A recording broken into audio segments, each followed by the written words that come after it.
We'll do it live. We'll do it live. Welcome to Table Moments, everyone. I know it's a Monday. It's not my usual day, but I was indisposed. Okay. Like, I was, but now I'm back on Monday, which is weird. I know, but we'll figure it out. We always do it. That's the thing. Like, we might be late. It might not be perfect. Might not even be prepared, but I still do it. So, excuse the setup right now. I'm borrowing someone else's place, but soon I'll have my own place set up in where I am right now, at least for the next couple of weeks. So this is what the setup looks like. On the docket for this live stream, some of the videos I posted. One, we actually posted an episode of the podcast. I've been kind of slacking on it lately, like getting episodes out, because honestly, the podcast, the actual audio form that you listen to on your podcast feed, like that's hard to promote because you have to promote it. You actually have to do the legwork and push it in people's faces, tell them about it, and give them a taste and trailer and all this. There's all this work for a few listens. That's all it takes. All that work to get a few listens. So, and they're kind of hard to edit because it's not like with video where you can see what you're editing and you can scrub through the timeline. With audio, you can't do that. And I know there's tools like Descript, but still, you got to read it, and it's rough. And then the tools I use isn't really efficient for removing filler words and silences. Well, silences you can automatically cut out and stuff like that. So, but we had the fortune of having Down with the Thickness come on the podcast this week, and we talked about the main subject, which we normally don't do for the podcast, but we had a main subject, and the focus of discussion was, can men and women be friends? And when you ask people the question that way, it's so easy for them to say, of course, and plenty of guys saying, no, of course not, because we understand like the male motives when they are interacting with a female, although women want to ignore that this isn't the thing. So I figured, what if we reframe the question? What if instead of asking, can men and women be friends, you asked, can two people be friends when one of them wants a sexual relationship while the other doesn't? And when you frame it that way, you'll find that people are more flexible and more nuanced in the answers that they give. And that's basically what we had on the podcast. Now, you guys can take a listen, judge it for yourselves. It's not one of those like debates where we're trying to dunk on each other or anything. We don't do that here. But it was an interesting discussion. And there were two females on there, including, and then me and my brother, we were also on there. So it was like this back and forth. And I think I made some pretty valid cases against the idea that men and women can be friends. And you know what? You take a listen. And so it's on this week's episode of the podcast. You can find it on any podcasting app. Just search Table Moments, and it'll be the latest stream that you can see on there. And that's this week's episode. And it was a good one. And so I made a promo clip on TikTok. So that's the main topic of discussion. It's one of those things that came out of the live stream. If you guys have been here before, you'll know that was one of the things that brought up on the live stream last week. Let me check Twitch to make sure we're streaming there. Yep, cool. We're here. And so other topics I have. I posted a stitch explaining Toyota as a company and what sets them apart from all the auto manufacturers. Also, I hopped on the Roman Empire trend, but I took a different approach. I asked my girl to like record some audio. Whatever for me, just asking me the question, like, how often do you think about the Roman Empire? And basically, I use that as a starting off point to explain the downfall of America. Like, and yeah, it's, I don't know. I didn't get it. My video didn't hop on the trend like everybody else's, but I don't know. It kind of points to the way men and women see the world. For women, a lot of their worldview is center focused, inward focused. Solipsistic is the word some people might use, but it's more in the local, what's around them specifically. And for men, we are fascinated and drawn to the worldly things, like big ideas and how systems, giant systems. And so that's why, like, men, we focus on like government and how the direction of the country is really important and why we're fascinated by it, but then also see the parallels in history and possibly as a prediction for our future. And so it's like these two different ways. That's why it's like hilarious that women were laughing when they were asking their men, how often do you think about the Roman Empire? One, they're kind of dry snitching on themselves, realizing that they don't even know the kind of things their man is into. That's crazy. That's crazy. Like how you could, man, my girl could tell you exactly what I'm into. Okay. Um, like it'll be a lot of tech and social media and influence kind of stuff. She'll tell you, but like a lot of women admitting they don't know their spouses. That's crazy. Um, and the fact that the men don't even explore that side of themselves with their wives or girlfriends, or whatever, that's crazier still. But then at the same time, it kind of, they're laughing about it, kind of highlights the fact that they are completely unaware of the world. So it's just like, I don't know. It's supposed to be a trend that's supposed to be like hilarious. Why are men thinking about things in the past with us? Because, you know, we're thinking about the future too. And the past kind of informs the future when there's a lot of parallels you can draw.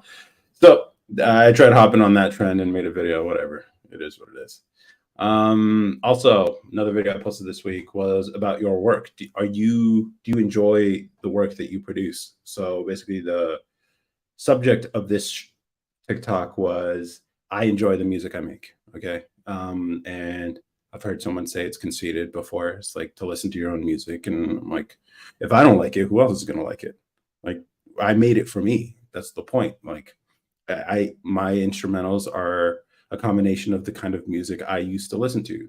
Like I don't even listen to like mainstream music anymore. Every now and then, like I'll listen to one song that stumbles, but in reality, no, I listen to my own instrumentals. I made it for me, and I walk a lot and I go to the gym a lot, and it's nice not hearing lyrics when, if you understood, they are persuasive. They do influence your personality. So I don't know.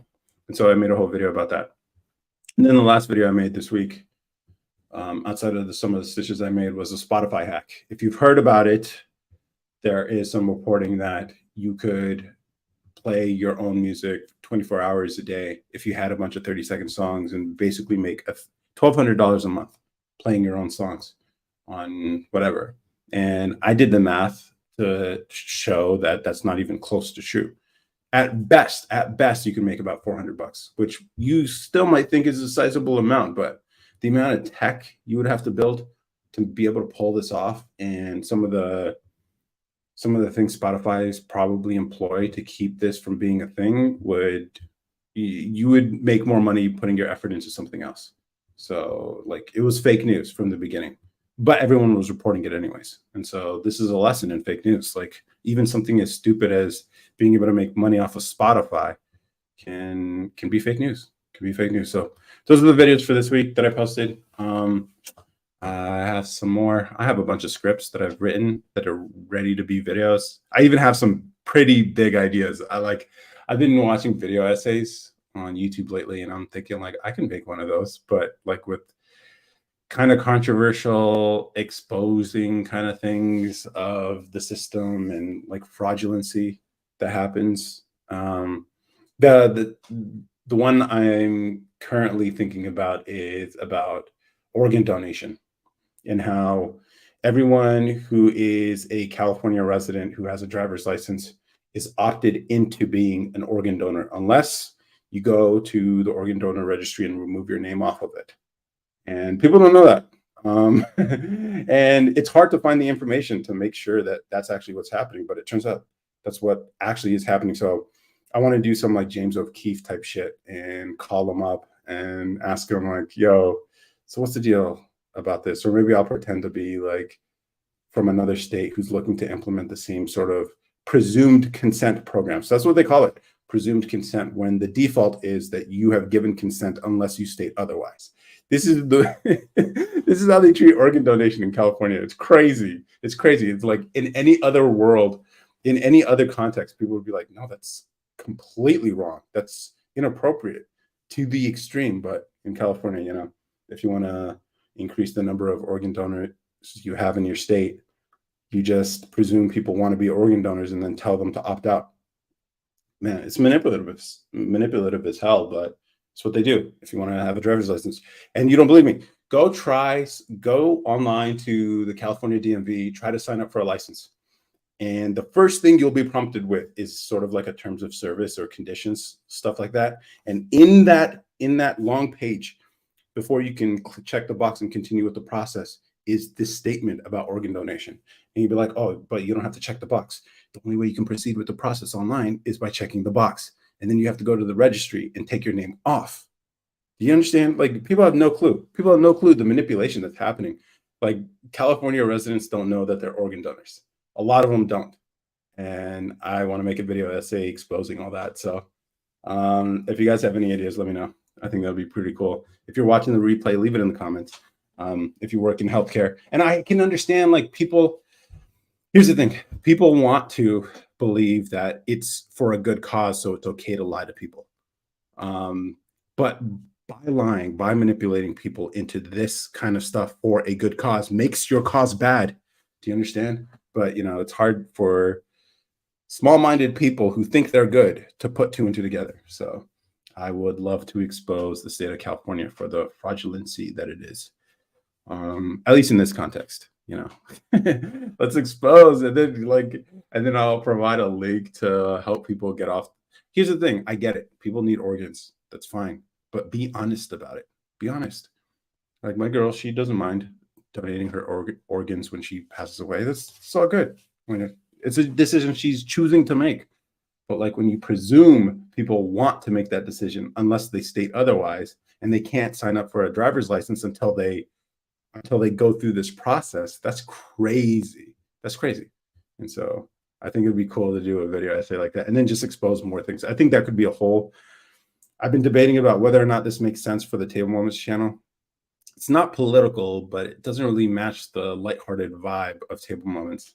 But who knows? Maybe Table Moments is just discussing all these weird, crazy, wild ideas and challenging the status quo. An audience full of rebellious people. I think that would be cool if that's what we're building here, but who knows? So that's Twitch and YouTube. You guys get extra time because I'm trying to grow on these platforms, but let's add the people on TikTok, and let's do it. And then I'm running on battery right now, so whenever the camera dies, and there's not much I could do about it. Let's see. This filter is crazy. Yeah. Okay. Let's go live here. Yeah, let's do it. We're live on TikTok here. Let's see if we. Okay. And recently had a video that's been doing numbers on TikTok about engineers, like ranking the difficulty of the different disciplines of engineering at 1.7 million views right now. It's crazy. And you know what's even crazier? It's a stitch of some other person's video. This kid who made a video asking people on campus, like, which engineering is the easiest and the hardest. And I list them. Obviously, electrical engineering is the hardest, but chemical engineers felt some type of way about it. It is what it is. And it's at 1.7 million views. I always try to reply to comments. I always do. But yeah, when it gets into the millions, I can't keep up with it. So, and I try to leave hearts for every single comment, just so I read it. Okay. But like, when it gets into the millions, I can't keep up with it. It just grows too fast. Hey everyone, welcome to Table Moments Live. How's everyone doing? I know the light's kind of bright. Let me see if I can just a little bit. Is that better? But I gotta adjust it here. I'm live on TikTok or YouTube and Twitch as well. Cool. Let's do that. Hey Jay, how's everyone doing? For those of you who don't know, this is a podcast about anything and everything, no politics. Sometimes politics comes up on the live stream, but I try not to talk about it because a lot of it's just kind of brain dead conversations. We talk about anything and everything. That's what we do here. And this is sort of like a live podcast kind of thing. But yeah, I'm not normally on this early, so I don't know what the audience looks like at 4:58 p.m. on a Monday Central Time. I'm normally a 9 p.m. kind of dude. Okay. The people are older. We have more interesting discussions, but it is what it is. I'm also live on YouTube and Twitch. Hey everyone, how's it going? Who thinks if ADB? What are you doing? Okay, this is weird. It's I know it's Monday, bro. I wasn't on yesterday. I wasn't on yesterday. I know I'm supposed to do Sundays, but I was so tired, man. So tired. Who's leaving some bad comments in here? According to TikTok. Man, you know what? I'm thinking maybe I just got to build my own streaming platform. But the problem is like getting people to use it is the thing. So we'll see. Can everyone hear me? Yeah, I know it's Monday, but I made a commitment to myself to live stream once a week, so I'm doing it. Even if I'm late by a day, I'll still do it. I have some ideas for some videos I can make if you guys want to hear, like expose the state of California for the fraudulence of organ donation in that state. I've been thinking about doing video essays and stuff. Uh, when you wash your face at night, how far up do you go? All the way, all the way. All of it gets washed. And I use the same soap for it all, even though you probably shouldn't. Okay, don't take my advice when it comes to skincare. Probably talk to a black lady. Black women seem to know what they're doing with their skin because what do they say? They don't crack. So talk to black women about what they use if you want to know what kind of facial routine they have because they always have clear skin. It's like healthy. Me, I just use whatever soap. Hello. Hey, how's it going, man? New here? Welcome to Table Moments Live. I'm your host, Ayman, and we talk about anything and everything. So if you guys have any questions, people have been asking me about like advice. Engineering students have been asking me advice about like what to study and how to prepare for internships and stuff because of my video about engineers. If you guys want to know more, like feel free to ask any questions. Hey, AB, how's it going? Stay true to yourself. The rest will follow. Yeah, sounds like good advice. Sending you peace and love. I appreciate it. Hey, hi, how's it going? How's it going, everyone? We don't have any set topics, okay? We're not like all the other live streams, and I know you probably haven't seen my face here before. Have you ever seen a fighter jet? Not in person. Well, actually, no. I went to a shipyard once, but I didn't see any planes on the aircraft carrier. Apply and pray to God you get an email back. That's not a rejection. No, see, that's the thing. Like if you're doing what everyone else is doing, just applying, yeah, the likelihood of you actually getting a job is very, very low. Because you have to understand how lazy HR is. They're lazy. And I actually another one of my videos that went stupid viral, where I talk about lie on your resume. Obviously, I expect people to exercise some discretion here. Okay, don't completely fabricate something you've never done before, but if they're asking for 3 years of experience and you only have a year, apply anyways. Like, like these HR professionals are just screeners. Okay, they don't understand the technical roles that you're probably applying to. So do their work for them. They are lazy. They are lazy. Okay, so if you do the work for them, you write the cover letter, you tailor your resume for the job posting, so you use the keywords that the job posting uses. In your resume that you send to that company, then it's very likely they're just going to pattern match. That's all they're going to do. And then by writing a cover letter that sort of sets you apart. And then if you really want to make sure you get an opportunity, literally go there in person, drop off your resume and just be like, hey, if the hiring manager has a moment to speak, I think I'd be really good for this job posting. And you list and be very specific about it. And then also go for the jobs that you know you can do.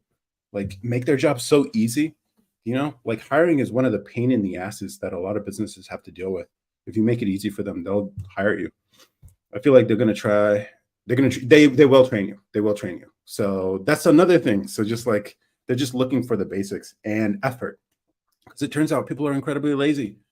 If you can show that you're not lazy like everybody else, dude, it's so you'll get interviews for jobs you're not qualified for. You're going to get jobs that you otherwise thought you wouldn't have been able to get. It's crazy. What's up, James Cotton? Can you cash at me some money so I can get some eat, please? Anyone want to be generous to James Cotton? Feel free. The One Piece is real. I don't know. I don't watch anime like that. Why do you think there is anything instead of nothing? There is anything instead of. You're gonna have to clarify, Daniel. I'm not really sure what you mean. One Piece is real. Do you think the AI revolution is about to take over tech jobs in the future, specifically fintech? Ooh, that's a good question. I don't know. I haven't thought about it in terms of finance. It kind of already has. Like if you understand like high frequency trading, that's all basically. I mean, it's a stretch to call it intelligence, but it's just very fast. Obviously, for those of you who don't know, high frequency trading is this like computer trading system where um, computers are making decisions about the pricing of things and then taking advantage of gaps in the market, basically millisecond gaps in the market. Because when you buy and trade stocks, it's not all in one exchange. Turns out there's several exchanges across the country and even the world. And it takes time for that information to travel between the different exchanges. And so what it looks like to you is one thing is actually separate all these different things. And so when pricing information travels between these different exchanges, there is an arbitrage opportunity. Basically, you can make money on the differences. And so that's what these high frequency trading algorithms do. There's a really good book on it called Flash Boys. Like Michael Lewis, same author as Moneyball and Liar's Poker and stuff like that. And basically, he just goes through this whole story with this Canadian banker who discovers this is happening in finance. So as far as taking over, it's been there, dude. It's been there. Um, so yeah, I think it's not really. Yeah, fintech is weird. Fintech, it's already been there, and they got the smartest people too. So those quants who do all the algorithm building and stuff like that, if you know. So if you guys want to know more about that, like I don't know, it's some really technical stuff, and I've never worked in finance either, so I can't really give you much detail beyond what I read in the book. But it's a good book, Flash Boys. There's also a movie about it, The Hummingbird Project, where instead they take a different approach in the storytelling, where they actually highlight or document or tell the story of the race to be the fastest to get information. And so there were two approaches. One, using fiber optic cables, literally connecting two exchanges to each other. And then another one using microwaves, basically radio signals. And you can watch the movie. I'm not going to spoil it for you, but it's interesting. It's interesting. So yeah, there's all these finance games and stuff. So as far as AI revolution taking over tech jobs, they're already there, bro. They've been there. Now, as far as taking over tech jobs, oh no. Oh no. I've tried using ChatGPT to help me fix some bugs in some code. Doesn't work, at least in the context, because there's so much old information for old frameworks and in libraries and stuff like that, that when they get updated, ChatGPT can't tell what is current and what isn't. So as if all that is in there, then it's going to give you bad information, which it's actually done for me. Skincare routine, I don't have one. It just looks really good because of the lighting. Like I don't know. Yeah, it looks way too good. It's just the lighting situation here. That is really what I'm about. That's really what I am about quant. Would you advise someone to go over to uni to get a degree? I don't know. If that's something you like, then go study it. I wouldn't recommend anyone study something they don't actually enjoy. If you like the math, you like the algorithm design, you like computer science, do it. Like, why not? Like, there's money there. And yeah, but also I would talk to quants. Like, I'm not the person to be talking about it. Like, see if there are people out there you can be in contact with, and how do they like their job? Are they working all the time? Because that could be a part of the job. Who knows? You're glowing. Yeah, I think it's just the light. I appreciate it though. Julissa, if I'm saying that correctly, and hope to get a quant job. Why do you want a quant job though? Is it for the money? ChatGPT can't do shit except fix syntax barely. Yeah, that's the thing. That's the thing. It's like all the people were talking about how ChatGPT and AI is going to like write your code for you. It's just like, no, it can give you code that's been written before, but it's not going to tell you all these like weird little things that you need to know for some language or some framework or something like that. And I've had to go through it. Like I tried using it to build an Electron app. I'm like, all right, I'm trying to understand what this preload JS file is for.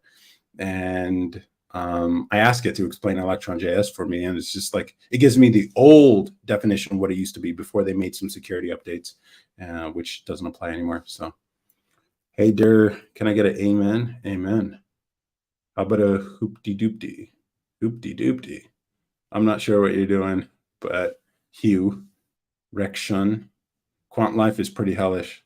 Yeah, anything I've heard finance jobs are just pretty brutal because you're working all the time. The expectation, they're paying you handsomely, but it comes at a cost of your life. And if you're willing to do that, at least for a few years, why not? I can't say the rationalization doesn't make sense because you're going to get paid hella, but you're also, they own your life and they expect you to put out. Pun intended, I guess. Mm. You are making the big bucks, but like there are things more important than money, man. And I wish people could see beyond just the dollar bills. It's like there's something nice, something very freeing about not having to wake up at a certain time, dress a certain way just to show up in an office. Um, if you can live comfortably without having to do all that, and then I don't know, you might be more happier. You know, happiness is, I think, an important part of life. But I think men are so ready to sacrifice their well-being for some money, which I mean, it's just paper in the end of at the end of the day. But I'm not going to tell you like I don't have a traditional relationship with money like most people do. Like to me, it's just like, all right, I can put a roof over my head. I can put food on the table. I'm comfortable. I don't care. I don't think about purchases like that. Like, oh my God, am I going to be able to pay my bills? Whatever. So I'm living pretty comfortable as far as like most Americans are concerned, I guess. But I've chosen to live that way, which means I think I do have some natural advantages for not wanting too much. Like a lot of it just seems like more things I got to deal with if I just buy things. But I do also am able to get things for far more affordable than most people. If you can make it that long without deleting yourself, then maybe give it a try. Yeah. What else do they say? They say dentists. I don't know why dentists specifically, but apparently they have the same problem. Or even people in medicine, like they work like you study for 4 years in med school, then 3 years as resident, then you're finally making your money, but then you have all this debt apparently. And I was literally talking to my girl about this. She did explore med school at one point, and she was explaining all this. I'm like, wait, so people they get into hundreds of thousands of dollars of student loan debt with the hope of paying it all off. And people talk about a shortage of doctors, but they make them go through all this bullshit. And then the doctors who have made it through this bullshit expect those after them to go through the same bullshit that they did. It's just like this hurt people situation. And I'm just like, yo, why would anyone want to be a part of this? And then you're just working a job like everybody else. Yeah, it's a well-paying job, but it's still a job. So it's just like, damn, like, you probably could have spent those 7 years starting a business, failing a lot, and eventually finding something that works for you. But whatever, that's just me. Yeah, black people still want to complain about being oppressed. I'm not sure what you mean. What's that in context, bro? Your username, man. Holy baked bean. I'm not sure what you mean, Monet, but I don't think people realize the average competency of a quant hopeful. Don't you have to be wicked smart to be one of those? Like you got to come from a top school. Your math has to be on point. CS probably gotta you got to be able to write those algorithms. Probably some lower level language. Like, yeah, I don't know. It's got to be really hard. You don't know what I mean? I don't know what you mean when can you teach us? Teach you what? What do you want me to teach? I could be a teacher one day. That'd be kind of cool. The whiteboard isn't my whiteboard, if that's what you mean. Like you're competing against Asian kids who have been doing calculus since third grade. Yeah, basically, dude. Yeah. The meaning of Aaron. Who did I vote for? I voted for Yay. I voted for Yay. What's the meaning behind Aaron?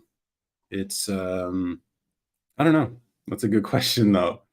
White people in the chat, please tell us. How did you come up with two A's? Was it like sort of a dictionary trick to get your name to show up first by adding that extra A in there?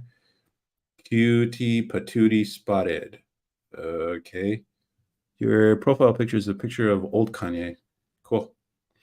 You're a good looking tutor, handsome tutor, boyfriend. Okay. Michael A. Aaron. My favorite trans creator. Awesome. Same. What is going on here? Let's see. Let's see. No one. Okay. Phone call. Bad. Let's end. I've been getting a lot of scam calls lately. Do you guys get that too? America is the least racist country. Yeah, I think a lot of people have no clue how the rest of the world is. I miss the old Kanye. I like the new Kanye. I like the new Kanye. Old Kanye is lost Kanye.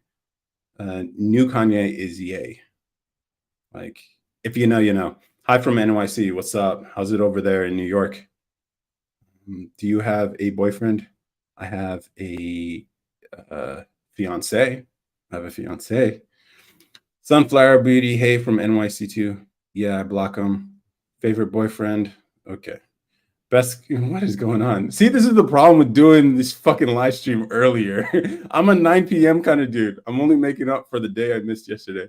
Best country for a person of color. Ah, man. Definitely not China or Japan or pretty much any Asian country is probably not going to be a good choice. Africa could be cool depending on certain areas, but it depends on how you look. Like I would get away with, well, I'm way bigger than most Africans, so I don't know. America's pretty nice for people of color. It's like the melting pot, right? But new Kanye hates. Nah, he doesn't. He doesn't. It's just he loves everybody. That's what he keeps saying. People don't even have socials in other countries. I'm not sure what you mean. Yeah, I get calls for debt for textbooks I never bought. Yeah. Every now and then there'll be someone saying like, "Hey, we'll deal with your tax situation, blah blah blah." And here's the thing: they're using pre-recorded voices, and then they leave pauses in that recording to give you time to respond. And so, like, I fuck with them sometimes, but they're all just, but they sound legit because they use a woman's voice too. That's how they get y'all. They know people. Oh my god, the manipulation by these scam callers. Be preferred type of man, me. I prefer me, George. Sorry. Leon, I know. Okay. They ended recently, though, thankfully. Okay. Favorite type of boy, bad boy, good boy. All right. Why, you don't like us? I'm not sure what you mean. Big boy. What is going on here, man? Rude boy. Rihanna. Small boy. Why is the new Kanye anti? He's not. He's not. He says things to trigger people. That's the point. It's all deliberate. And it's kind of crazy that people don't see past it. Right now, I'm reading a book called Trust Me, I'm Lying: The Confessions of a Media Manipulator. And in that book, he shows this guy, Ryan Holiday, shows how he used to manipulate the media to in favor of himself. And Kanye does this too. Like, yeah, it's like they use these labels, but then it's also strategic. Strategic.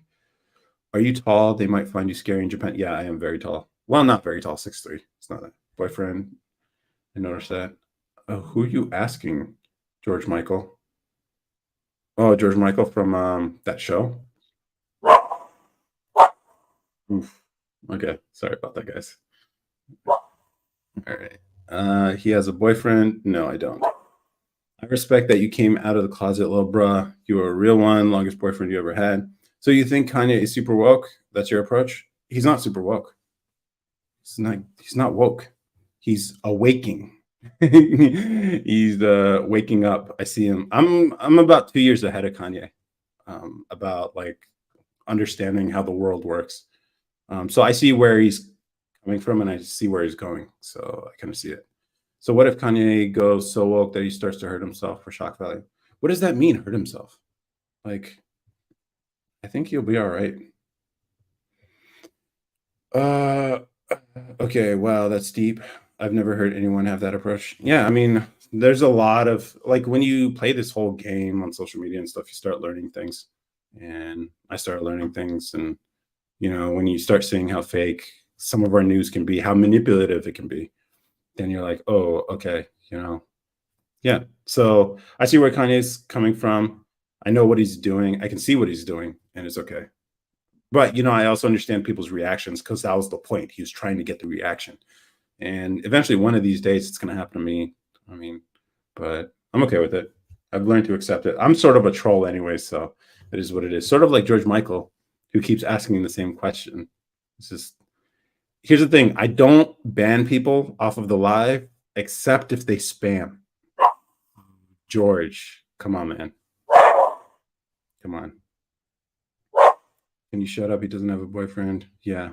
I hate banning people because I'm all about like speak your minds, tell me I'm stupid or crazy or whatever. I don't mind it, but like the spamming gets old.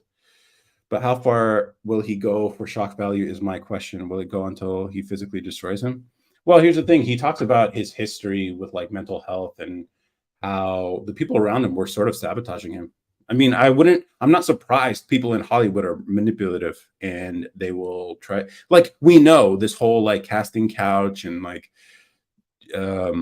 what's his name, Weinstein and all that stuff. It's like Hollywood is hella corrupt. And if you're in it, they will corrupt you.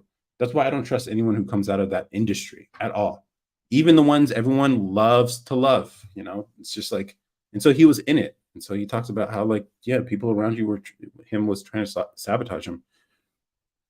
So as far as destroy him, money.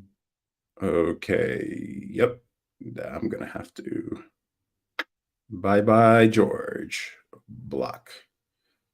Sorry, man. I tried to warn you, bro. I tried to warn you. I do agree they're evil in Hollywood. Yeah, totally shady. I was going to ask, what do you use on your beard, by the way? I don't use anything. Honestly, I don't shampoo it too much. Like, that's the trick. That's the trick. They get you to use these things that take the oils out of your hair and then give you other products to put oil back into your hair when it had oil, natural oils from your skin in your hair already. So it's like, don't shampoo it so often. That's the advice I got from people who have good hair. And since I started doing that, yeah. So I rarely, obviously, I'll wash it with like water and stuff, but like, unless you were balling out or you were at the gym or something and you have a lot of like sweat residue, like you really shouldn't be using like abrasive shampoo. Like shampoo is actually, and soap is actually very abrasive. You're not supposed to, especially like, I know a lot of us guys, even me included, I used to use bar soap on my face. Okay, don't do that. It's too abrasive. Let's see. Let's see. Be quiet. Or how do you keep it healthy? I kind of agree with George. Monet, hella, thanks, man. Annoying. I'm on George's side. Freedom of speech. Monet, stop being okay. You can get it too. Block. Cool. Is this what happens when you're just earlier on TikTok? Because I'm used to doing this stuff at night. But this is kind of annoying, the spamming. And maybe I'll have to get a moderator, but who knows? But yeah, as far as hair is concerned, you want to get, and plus it's really good lighting. If you saw me on YouTube with the lighting, maybe not at nighttime, more mature people get on. I think, yeah, I think that might be true. I prefer those conversations. Like, I'm not going to do NPC stuff. I'm not going to talk about whatever's going on in the news. I honestly don't catch up with it. You know, it is what it is. Okay. Gotta, yeah, he's black. Let's see. Multiple accounts. Interesting. Mhm. Yeah, he's back. It's okay. Yeah, I prefer the more mature conversations, which is also why I like live streaming on multiple platforms. Like sometimes, obviously, the Twitch guys are so weird. They're like corny all the time. So their conversations get sexual really fast. And then the YouTube people, he's only like one or two ever, but they're pretty cool. Uh Get a job. Yeah. Yeah, for real. Yeah. So, oh, how's your week going so far though, guys? Kirko, school, studying for exams or anything like that? Fall break or whatever? Mm. Damn. TikTok really got a problem with spam, huh? But I feel like if you're gonna do it, you kind of have to change up the picture because it makes it so easy to like whatever. I'm gonna have to see if we can. Yeah, it is what it is. Whatever. I'm working on a cool project at school. You want to plug it here? Let people know what you got going on. Because I want this to actually be that a way for people to promote the things that they got going on in their lives or whatever business or work that they got going on. Got the highest grade in class and still failed. That's the nature of engineering, man. I remember taking a orbital mechanics course, and it was notorious for being incredibly hard. And the professor, he's a Frenchman, but he knew the stuff so well, but then he had a bit of an accent, and it was hard to understand him a lot of the time. Plus, orbital mechanics, if you've taken it, there's all this like complex math and stuff like that. Not that complex, but enough. And I remember the final. I think the class average was like a 12 out of 100.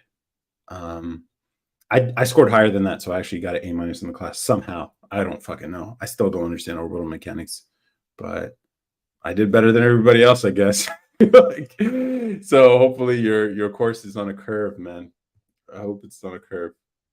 It's WW2 project based on the African perspective. Interesting. Oh, World War II. Okay, interesting. Perspective on wars and political stuff. Okay. Shout out to the curve for sure. Why is it so difficult?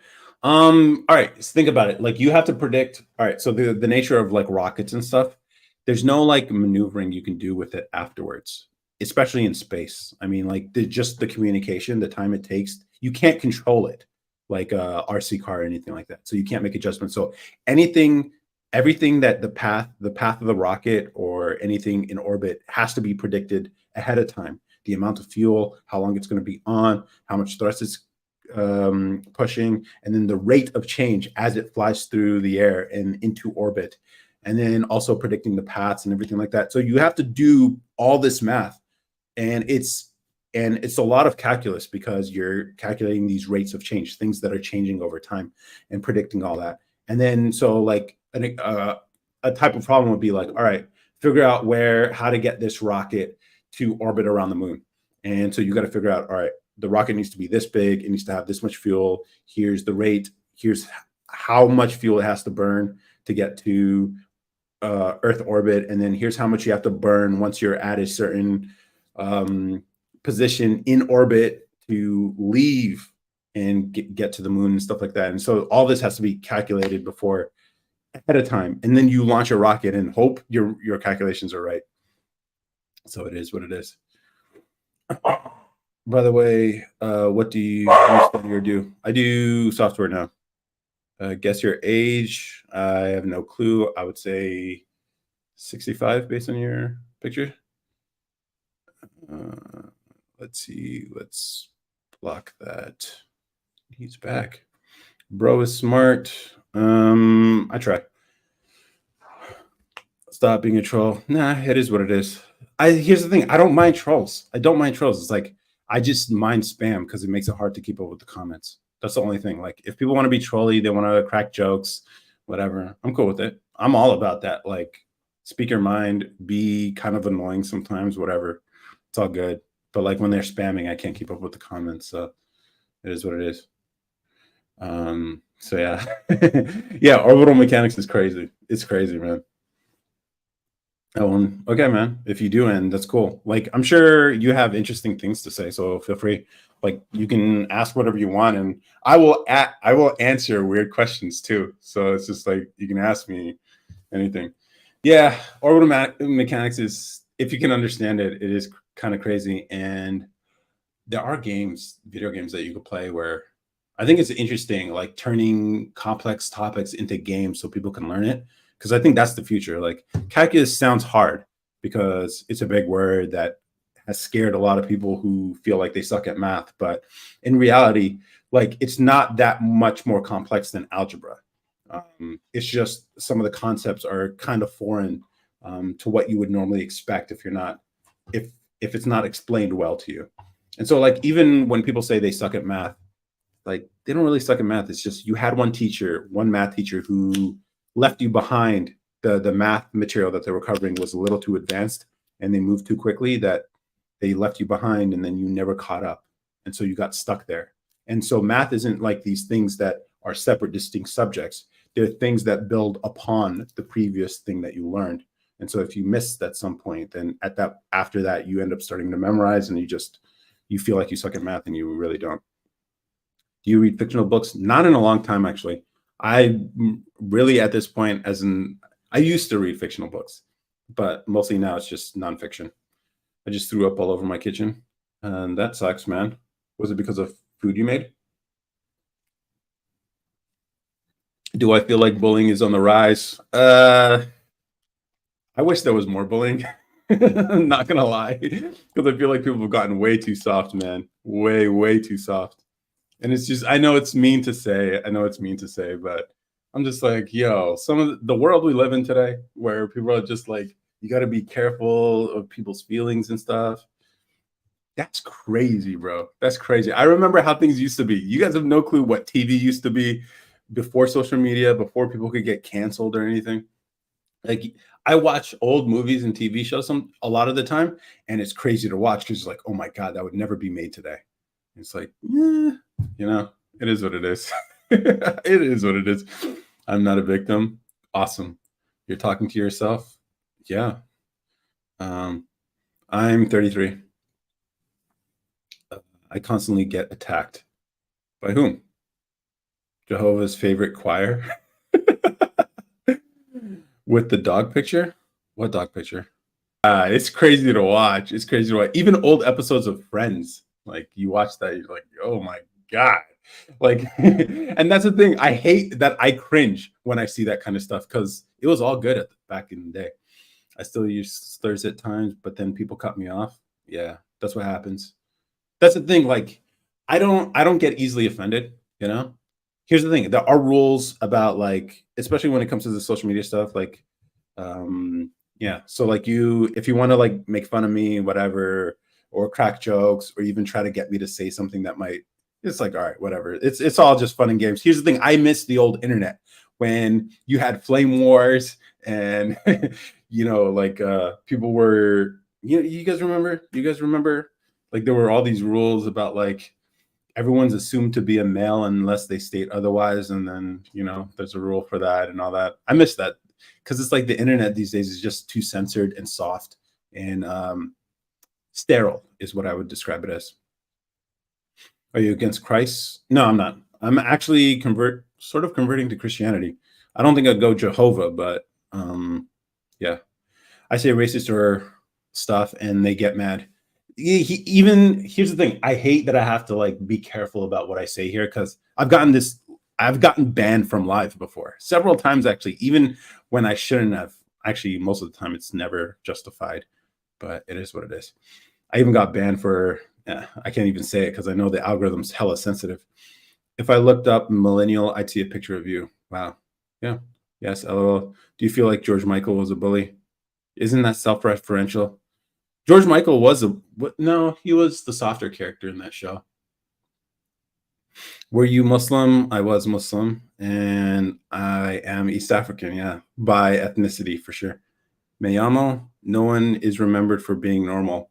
Lover of history. Yep, that's it. That's a cool title. I bet you. Are you East African too? Don't get banned. Yeah, you got to be careful on TikTok. Get a clue, then go live. Boyfriend, Ethiopian, Eritrean.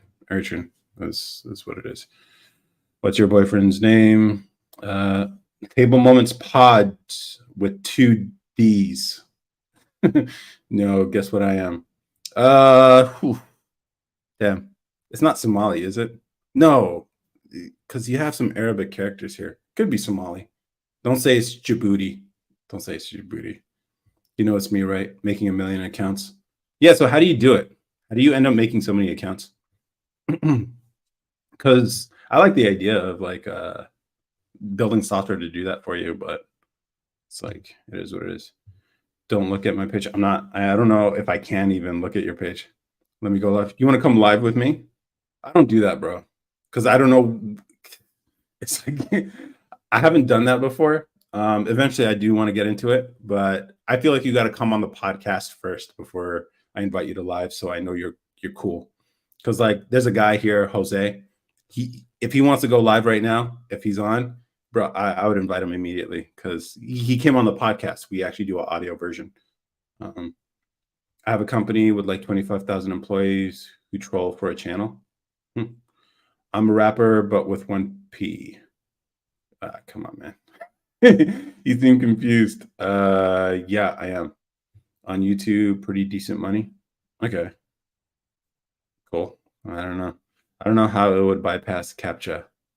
You don't need that. You don't. There is no. Well, I mean, it's not even a CAPTCHA. It's more like you have to choose two figures in the thing that are similar. So like two cones or two letter Fs or something like that.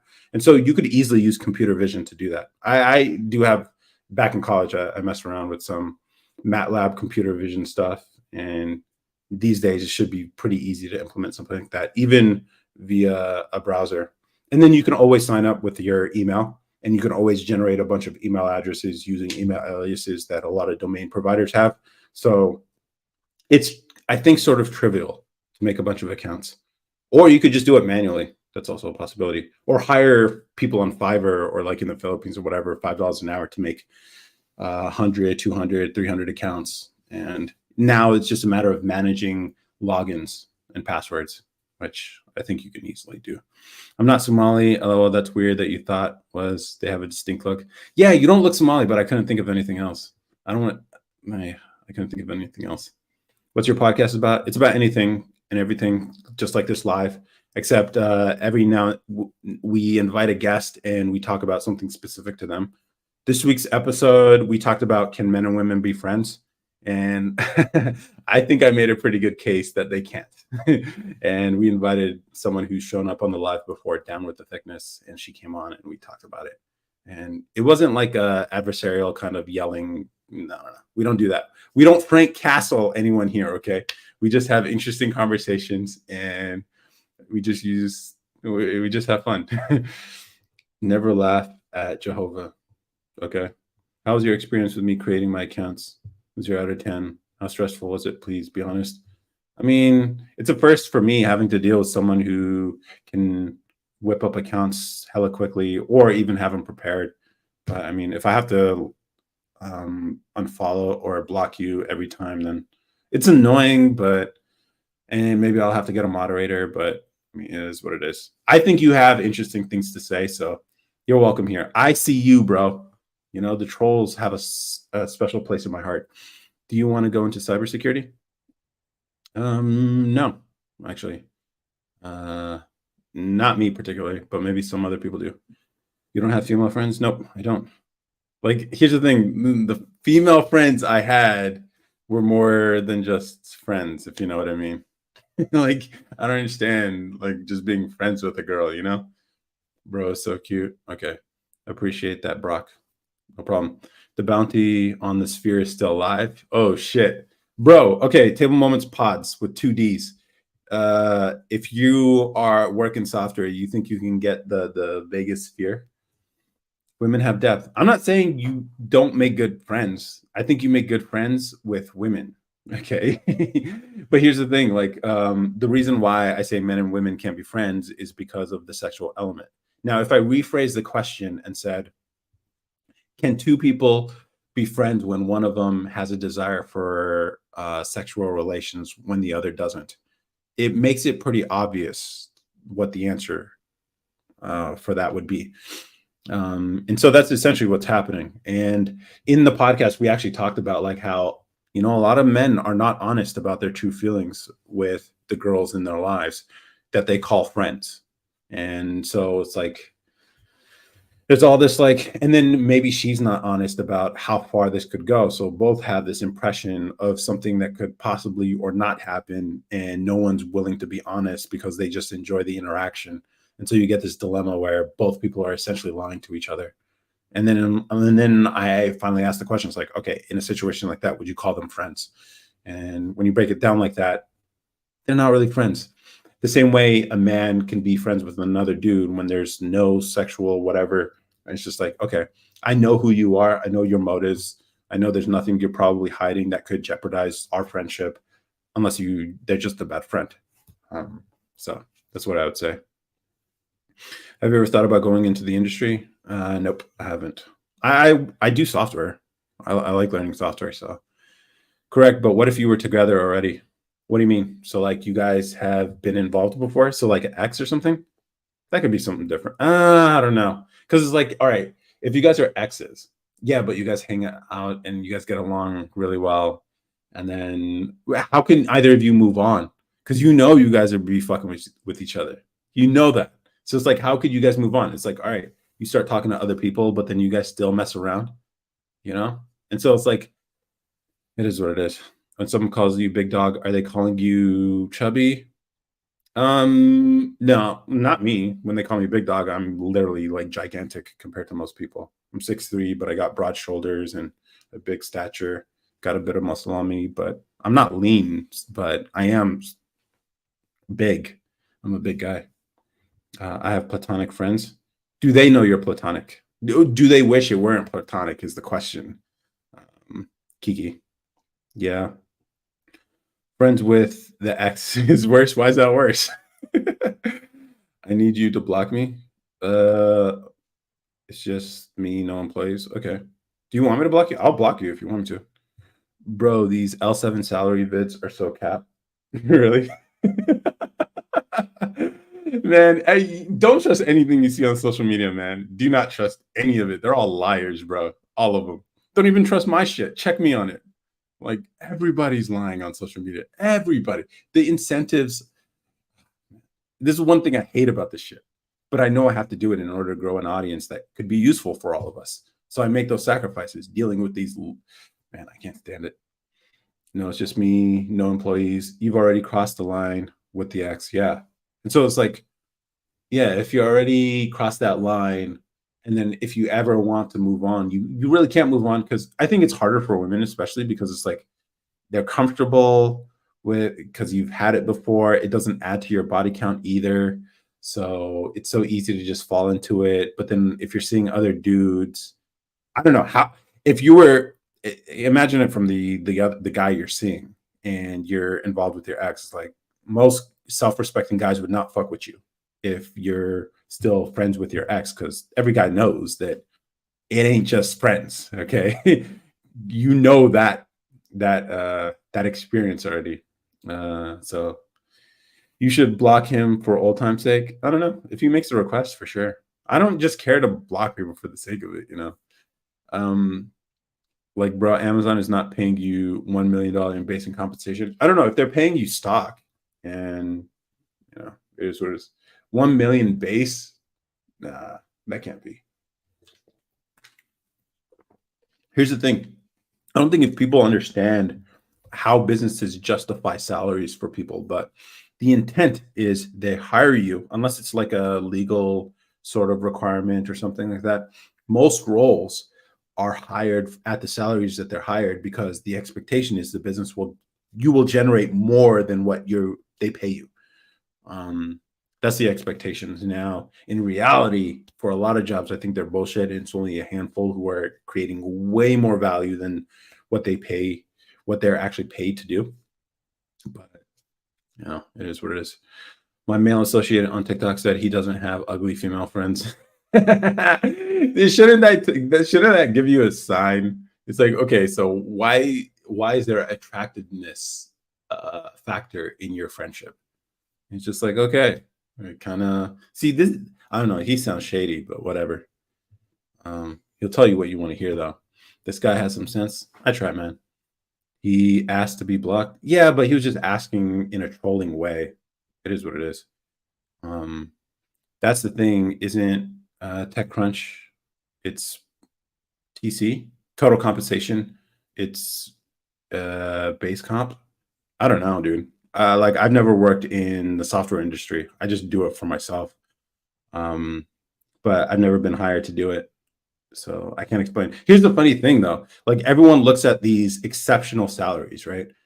At Amazon, Google, Facebook, the big ones. No one asked like, hey, how about the people who are working at that like small software company that does it for small business, whatever stuff. They ain't making close to that, bro. They ain't making close to that. It's probably higher than like your average mechanical engineer, but it ain't much more than that. So like, unless you're lucky enough to have a connect, which is another thing, people don't aren't clear about how they got the jobs in there. It's like you didn't just fucking apply. Maybe you ran into the recruiter at a job fair at the top 10 school that you go to, or you have a friend who works there who hooked you up with the job, which plenty of people get jobs like that. That's crazy to me. I've never gotten a job like that. Got hooked up? Never. Never. Every job I've earned on my own. But, they don't tell that part of the story. It's just like, how did you get that job? It's like, oh, yeah, your uncle works there. Nice. Cool. Because this was all, yeah. They always say they just applied. Yeah, it's crazy. Everyone's such liars, dude. Everyone's like, you always know somebody. Yeah, you need better friend group in HR. Oh, yeah. Here's the thing. I don't personally like HR departments, but yeah, that's true. If you want to, you can say all you want. I can say as much as I want about like writing a cover letter, tailoring your resume for the job posting, all that. But nothing beats knowing somebody who's already in the company, bro. Nothing beats that. Because it's like all they're looking for is people who can do the job, because you'll be trained on it. Like you mentioned, I think, Kiki, like they will train you on the job. And then also someone they could get along with. And so if you're invited or if you're recommended by someone who already works there, then they presume that you're probably about the same type of person. It's not about competence. It's about whether or not they can see working with you a lot of the time. Now, there are exceptional roles where they need someone highly technical who knows this thing that nobody else does. Those are rare. Those are rare, especially at a big company. Those are rare. Now, usually those people came in early at that company and they are treated, they are special, but that's not most people. So it is what it is. Like your role. Yeah. Yeah. Like your role. Yeah. It is crazy. But and here's the thing, no one cares to be honest about this shit, which I think pisses me off the most. It's just like everyone's lying to each other. Employers are lying to employees. Employees are lying to employers. This is how all this shit works.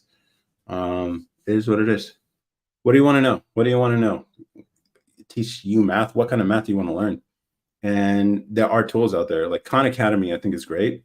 But I recommend, here's the thing. My approach for learning stuff has been, I have something I want to create or build. So I'll learn what I have to learn to be able to do that.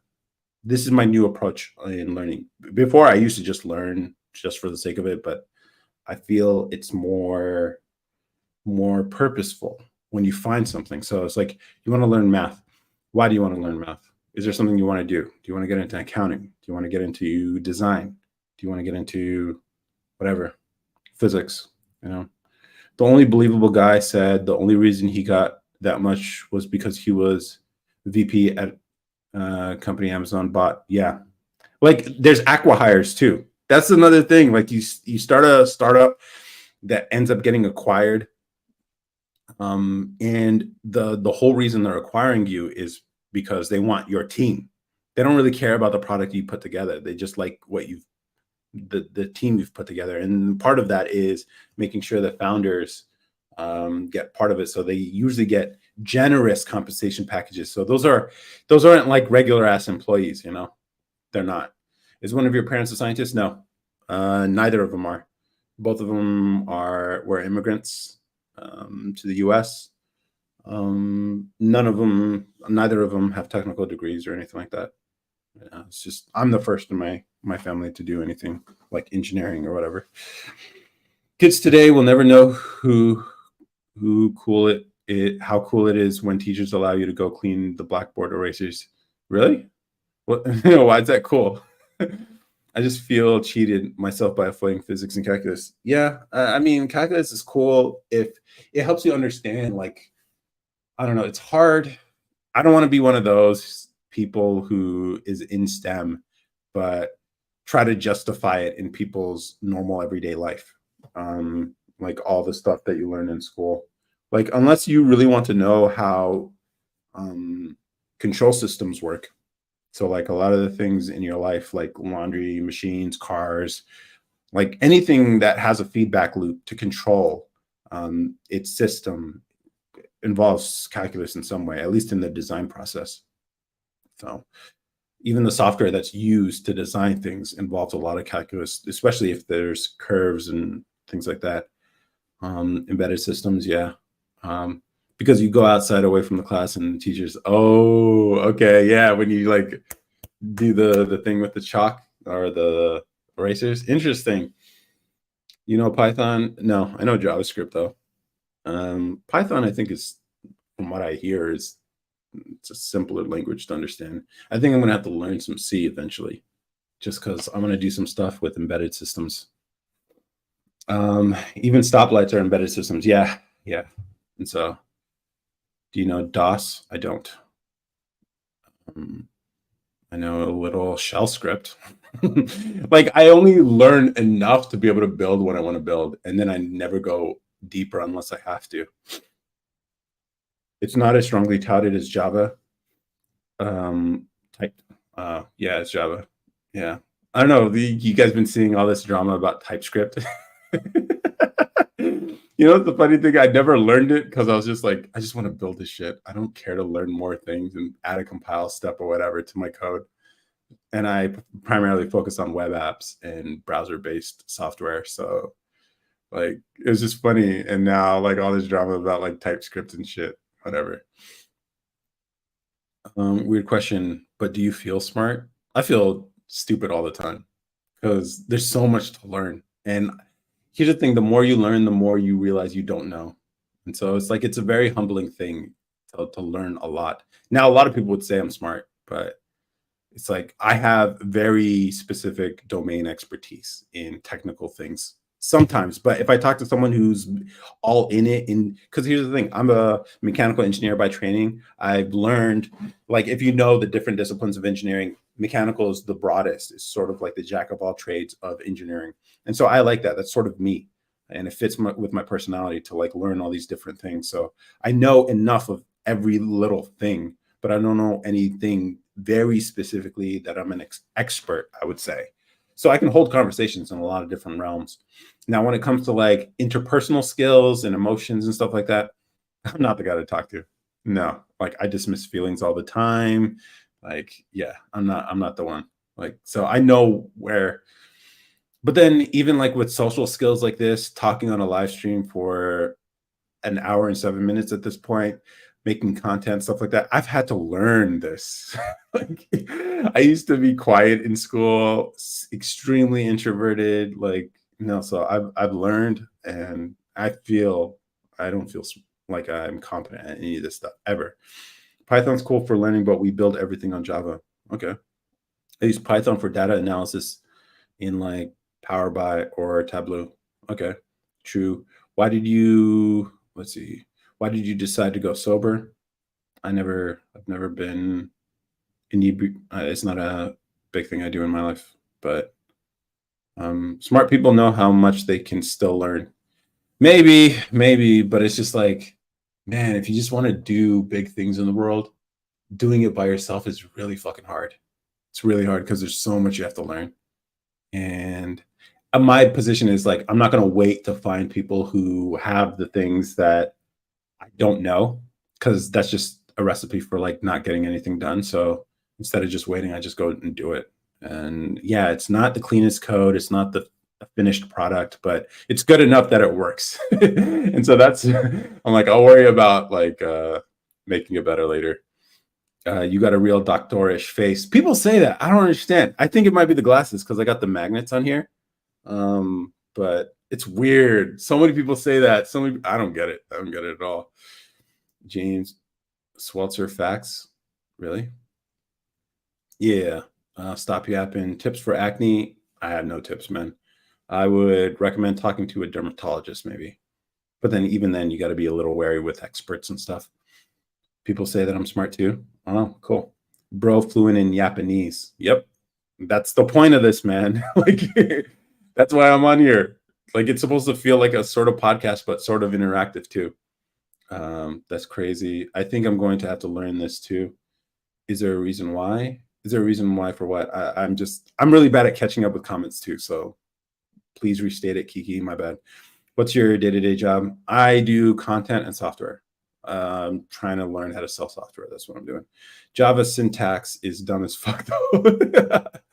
Hey, what's your happiest memory and why? Oh man, I don't know. Like, man, I don't know if I have the happiest memory, but the first thing that comes into mind is like whenever I'm like creating something or building something, like I really get into it. Like I'm in the zone. Like if you know it, like when you find something like I guess this is the closest thing I can describe as a passion, but like when you're into something, like really focused, creating something, man, those are the happiest because you look back and you're just like, damn, I was in it. I lost track of time. And if you can turn whatever that is for you into something that can make you money, bro, that is the dream. That is the dream. So it wasn't a direct answer guy, but that's the best I could do. It's good for learning and beginning too. Did you hear about the F-35 in Georgia? Yeah, a lost F-35. I doubt it. I'm sure it's fake news. Well, it's not fake news. It's just a distraction that man, first it was submarines, then there's aliens, now there's aliens in Mexico, and now there's an F-35 lost in Georgia that we should all care about. It's just like they're distractions, user. I wanted to create an app, but it costs a lot and I can't code. You can code if you want to learn how to code. I wanted to create an app too, so I learned how to code. And now that I know how to code and I can build at least a basic functional web app that other people can use, which by the way, it's 10 times harder to build for other people than it is to build for yourself. But you can learn. And if you want to learn, Kiki, free code camp is what I would recommend. Start with, if you don't know any HTML or CSS, learn that first. If you do, then just jump to the JavaScript course and take that. And then go through the React course if you want to learn like front-end design and stuff like that. But I don't think that's necessary if you just want to build something basic. And then you'll look back at the prices these software outfits would charge you for building an app, and you're like, that shouldn't cost $10,000 to make because I could do that in a weekend, you know? But good question. Yeah, B, what type of app? I thought you had a PhD. I don't have a PhD. I do have a master's degree. But yeah, no. If I could add one global law, what would it be? I wouldn't add a global law. I just wouldn't. There's nothing I could create. There's no law I think I could create that would be useful for 7.5 billion people. I mean, I can always make a law about like free speech and shit, but I think that would be cool. Like, but then it's not a law. It's just it's a restriction on governments, not people. And so like, yeah, it's weird. A reason why you feel like you feel your social skills lack. Yeah, no. I'm not a social person like that. Like I hang out with you guys, I hang out with people on stream, on internet, whatever, but like I can't stand most people. Like my extremes are my views are probably way more extreme than the average person. Like I can't stand bullshit. I can't stand like mediocre thinking. I can't stand it. So it's just like I'm surrounded by it. And it's just like, yo, like this is why I like live streaming because we're finding like-minded people. Like this kind of stream, I've noticed across platforms tends to attract smarter people. I don't know what it is because I don't even think the conversations are that technical.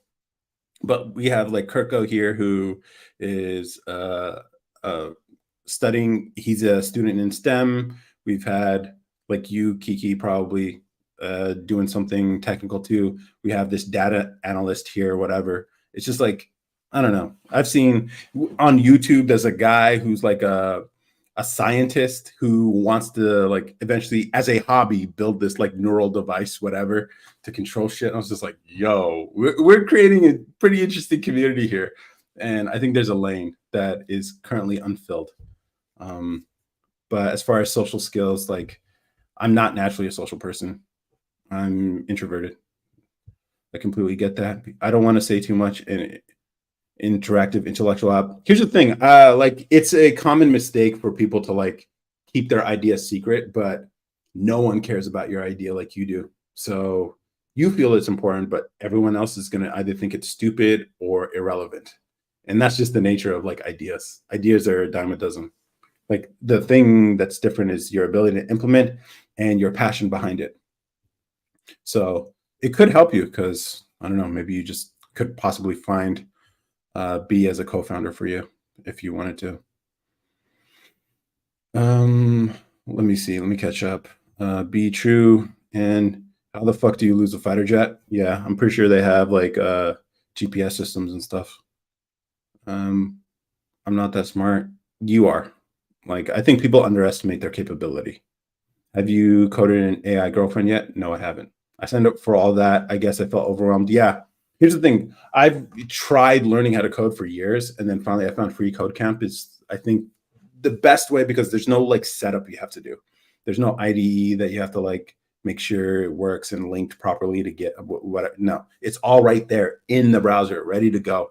And so you learn the fundamentals. And so if you're willing, and yeah, the beginning's always the hardest. If you can get through the hump, the beginner's hump, then everything starts becoming easier. But you still got to go through that pain, and that is overwhelming. Not gonna lie, I felt overwhelmed when I tried to build. Here's the thing: my decision was I wanted to build this app to help me post these videos across social platforms. And I know there's software out there, but I wanted something simpler and easier to use. So that was my decision. I decided I wanted to build this. And then I was like, all right, what do I need to learn to build this? And so that's how this all started. Like, and now I'm pretty comfortable. I can build a web app pretty easily. Desktop app too, just using Electron.js. I'm fucking around with Chrome extensions now. I think with through 3 different sort of types of software, one browser SaaS based, one desktop based, and one extensions that will cover pretty much any kind of idea I can come up with. And then also I'm fucking around with like Raspberry Pis and other embedded systems to work on some bigger ideas, but which I've talked about on live before. And that's the thing, I share ideas on live all the time, and people don't steal it because people don't care about the ideas as much as I do. So don't ever fear about like sharing the idea because no one's gonna go and steal it. A lot of that people have to wash their hands after using the bathroom. Okay. Are you excited for bionic prosthesis? That's kind of cool. I mean, don't they already have those though? Are you? No, I don't do anything technical. I fool around with languages. Yeah, well, you can be technical. The fact that you're here, you're sort of drawn to this kind of stuff, I would say, but I mean, that's up to you. I'm personally a dropout STEM student, but I'm bored in the high school I go to. Yeah, high school is largely a waste of time for me. That's what pissed me off so much about it. Like literally, it's wasting my time. I can honestly count on one hand the number of courses that were actually useful in high school. They care. I am from the island of Sapan. Facts. I think you have a passion for anything you can learn. Yeah, you can learn it. I did solo learn.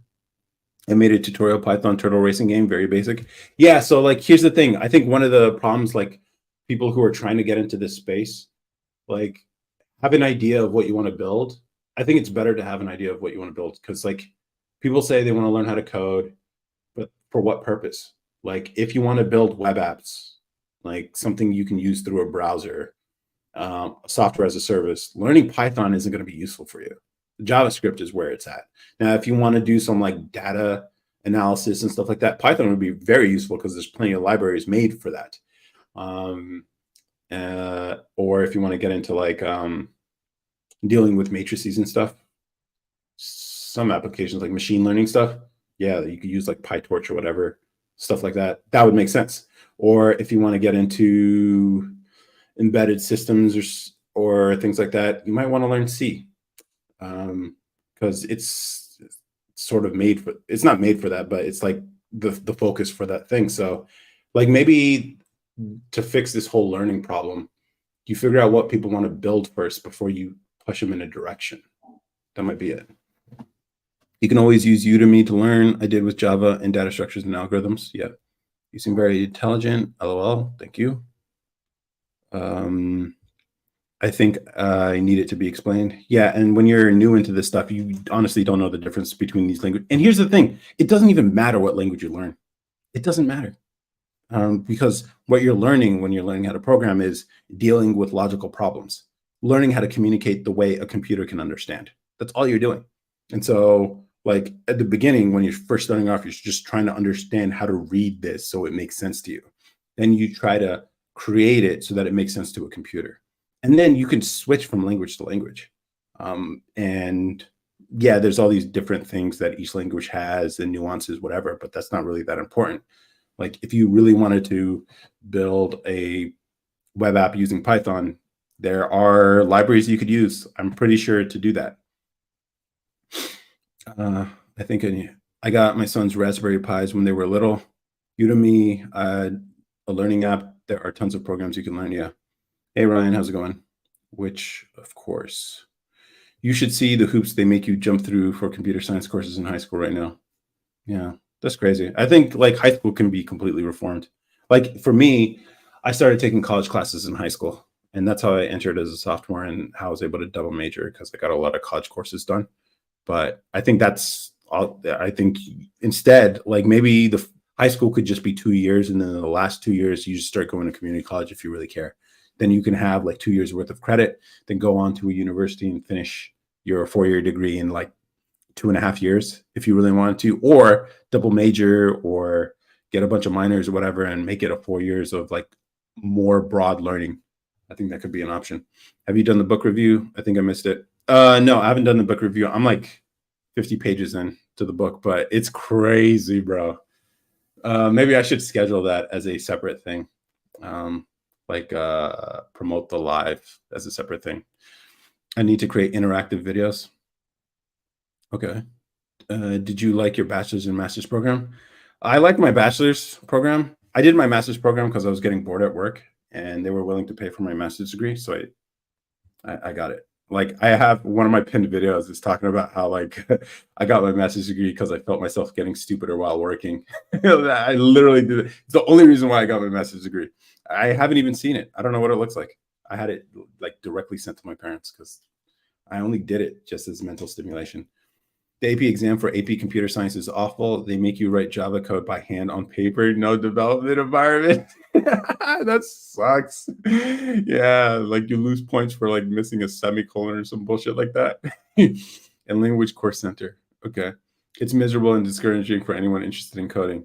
Yeah, because I guess they're trying to do they want to make sure you get the concepts. It's not about, which is crazy. Is it curved? It is curved, bro. It is curved. Not an extreme curve, but a slight curve. Yeah, that's the gift of high level programming. You don't need to know how any of it works to use it. Here's the problem though. Like when things go wrong, then you kind of have to learn it. You kind of have to learn it.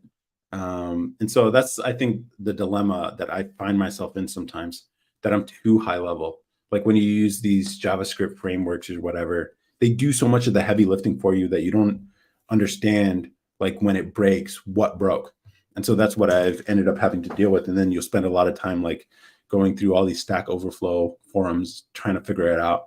Like this one thing, I was trying to build this Electron app and I was trying to figure out this, like it does this weird archive setting or this archive file storage thing, whatever. But I needed it to be and unpacked into a searchable folder. And I needed that setting to be right because I'm doing code signing. Basically, you're using this code that Apple gives you to authorize your app as safe, basically. And so when you do the build step for the app, you need to make sure all that is done at the same time. And so I spent so much time reading all these forums, trying to understand what the fuck the setting's supposed to be. Literally, it was just like one line. And then it finally got it working. But it took me, I don't know, 10, 15 hours to finally find it.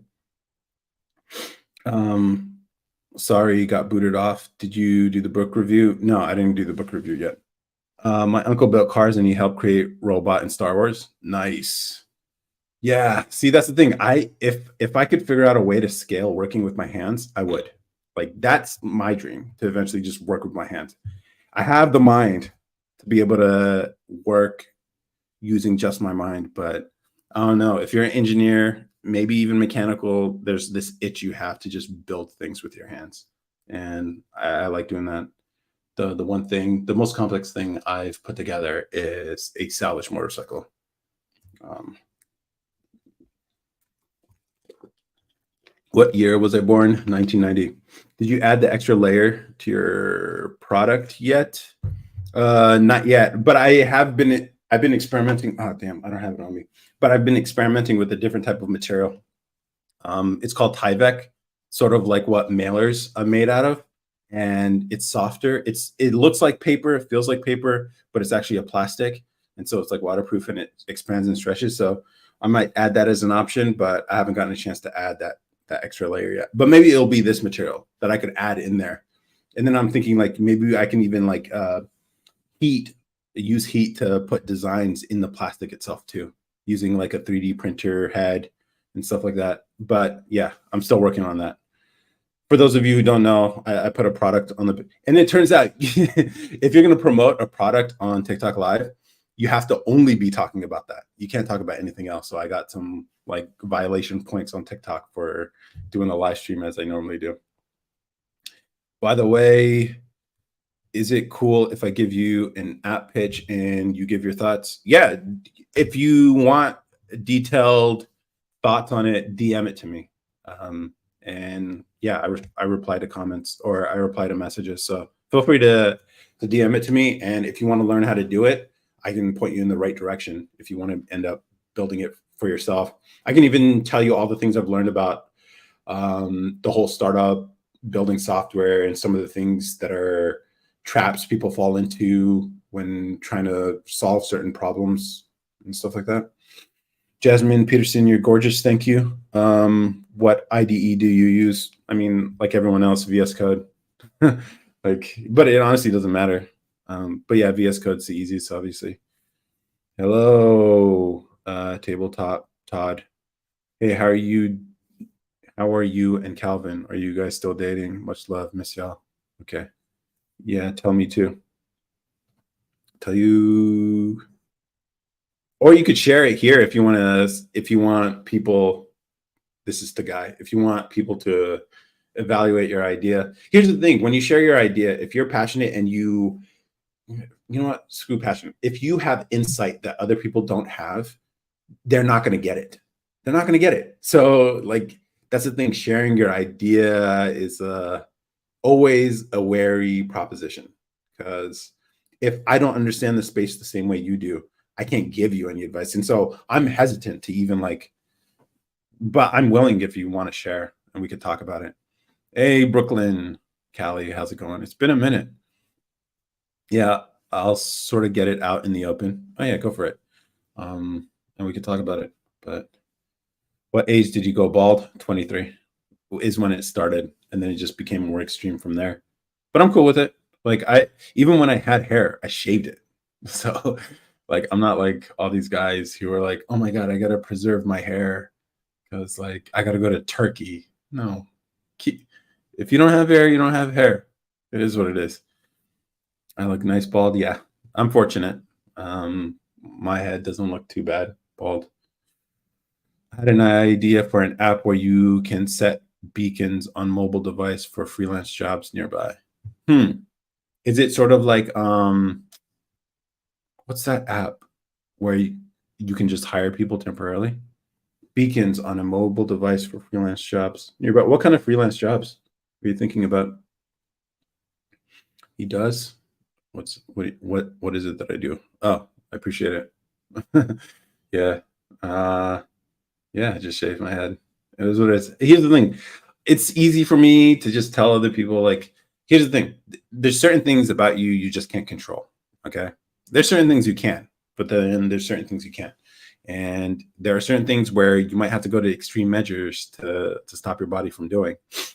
I'm not getting nervous. I just don't take compliments well. My girl tells me to like just say thank you and move on. But to me, I'm just like, whatever. I just don't take compliments well. Nothing in particular, but it works as reverse Craigslist in a way. Ooh, that's an interesting description. Okay, reverse Craigslist.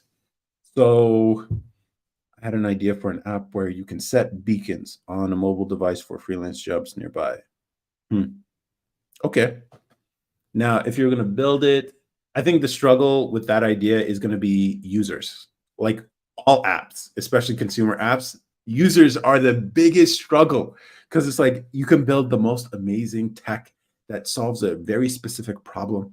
But if it's a consumer app, getting people to fucking use it, it's a pain in the ass. I've never successfully gotten people to use any app that I've built. Um, and so that's the problem. That's the problem. Like if it's a B2B thing, you can sort of justify it. Like if it's a app that you're building for a business and you can show them proof that using this app will actually make them significantly more money, then that's just a rational decision that any business would make and be like, oh yeah, totally. You're saying if I use this, I can make twice as much money than I did last quarter? Yeah, for sure. Let me sign up. I'll pay a lot of money because it's just like it's a money machine basically. But like consumer apps require scale. They require network effects, especially something like this. So I'm not saying don't do it. I'm saying like I haven't figured it out to get users. So if you have a way to get users, it could work. Why not? My head shaped like I can't accept going bald. Okay. I mean, yeah, it is what it is. It's getting nervous. People set jobs of any kind out there that can be done with relative ease. Sort of, yeah, okay. People set jobs and then they put a price on it, probably. Sort of like okay. Sort of like the way Grubhub or DoorDash works on the driver's end, where they're like, "Hey, there's a delivery here." I don't know if you guys have ever done DoorDash or food delivery, but if you're on the apps, basically you get choices. It'll give you a notification saying, "Hey, here's this job where you can make $10, $15, $20 on this trip." And so maybe this is how this works too, where people can put jobs up and people either accept or decline, or people would accept and then you do have to. There's technical things that you have to solve, but I don't. Yeah, see what exists on the market, and if you think you're doing something different, I'm not going to say don't do it, but it's definitely some difficulties there. But I don't know. I think that could be useful, especially. All right, let's talk about the reasons why this could possibly work, and there might be a market for this. I can see a lot of single women requiring some handyman or someone like to help them assemble something, fix something, repair something. And, instead of calling a service and doing all this, obviously single women are going to worry about safety. So you have to solve that problem. So you might have to do background checks with the people who are offering their services on the platform. But yeah, why not? Like, do you know how many single women have their fucking smoke detector beeping? That's a signal. There's an audience here. Um, did I promote it? A little bit. I mean, I mention it on social media every now and then, but like I've decided like before I build anything at this point, I have to know there has to be demand out there. And I kind of want to get confirmation that, or at least build an email list before I even start building the first line, before I even write the first line of code. Now, eventually, like the app I built, I'm going to have to pivot to a B2B play, which I've been thinking about lately. It's just a social media posting app. That's all it is. But I ended up using the APIs for all the different platforms. So I'm pretty familiar with those. Do you think we are moving away from consumerism? I think certain people are. The minimalists are. But other people are still pretty focused on like bigger, more, better. But then at the same time, you also have the tiny house movement too. So there's certain segments of the population who's moving away. And then also it kind of like the economy is kind of pushing people towards minimalism because everything's getting so expensive anyway. So I don't know if people are moving away from consumerism by choice. When people are rich, when there's abundance in their life, turns out they consume more. And so maybe this is just a sign of how maybe economically they're not doing so well, so they're cutting back. Maybe, but I don't know. What do you think, Brooklyn Cali? I'm just thinking of the DoorDash rush as of recently. That's what I'm thinking of. Okay, cool. With more like $2. Mm, that's Thumbtack. Oh, okay. Check that out, guy. Thumbtack. I'm interested in the recent developments of Neuralink recently, especially though. I think bionics are the future. Could be. I can see that as a valid possible future. You can definitely do whatever you want to me. Wish I was your boyfriend. Okay. Um, copy. Yeah. See, this is the good thing about sharing your ideas because they'll let you know if there are competitors out there that you could possibly look into, or if there are things out there that maybe you can study to help refine this idea a little bit. So, um, who was it? Oh, she's not here anymore. But I think capitalism is ending. That old model doesn't work anymore. Consumerism will hurt people. I can see some of the criticisms for capitalism because, like, you point out a lot of the corruption and exploitation of the system, and it's easy to point it at capitalism. But you have to understand it's not pure capitalism that is what this is. It's more like this weird crony capitalism, kind of like friendly with the government or powers that be kind of capitalism, in which they exploit whatever control that they have on people. They use their advantage of insider control to do what's good for them, which also happens to hurt people. So if you want to call that capitalism, I guess you can, but it's not really what capitalism was intended to be. Sort of like how the socialists talk about like real socialism has never been ever been tried. You can say the same thing for capitalism too. But yeah, I don't. I'm not a consumerist. I don't understand why people live their lives that way. But it is good for the economy, I guess, if people want to justify it that way. I'm not sure what the alternative to capitalism is. My only answer against capitalism is technological accelerationism to take away human limitation. Yeah, I'm with you on that. Like the only way to get out of whatever capitalist problems that we have of limited supply and constraints is through technology. That's the only way. Like, because you can't ask people to be more responsible with the way they consume. You can't ask people to be responsible about like the future or anything like that. So the only thing you can do, unfortunately, well, I guess fortunately, is just to build better tech that everything becomes so abundant that basic needs are met. Housing, what are they? You need housing, food, it's like shelter, food, energy, and I guess human connection. I would add that as a necessary thing for people. If you can provide those four things, I think you're sort of good. Now, people will still be envious because other people will have more. But like, if you are able to be sheltered for basically nothing, have as much energy as you need to move yourself or power your living situation, have as much food as you need so you'll never go hungry, and you have a way to connect with other people, um, then what else do you biologically need? You know? And so the only way to get to that point is technology of being able to produce all this abundance with limited resources. And that's how we'll get there, I think. Excessive ownership.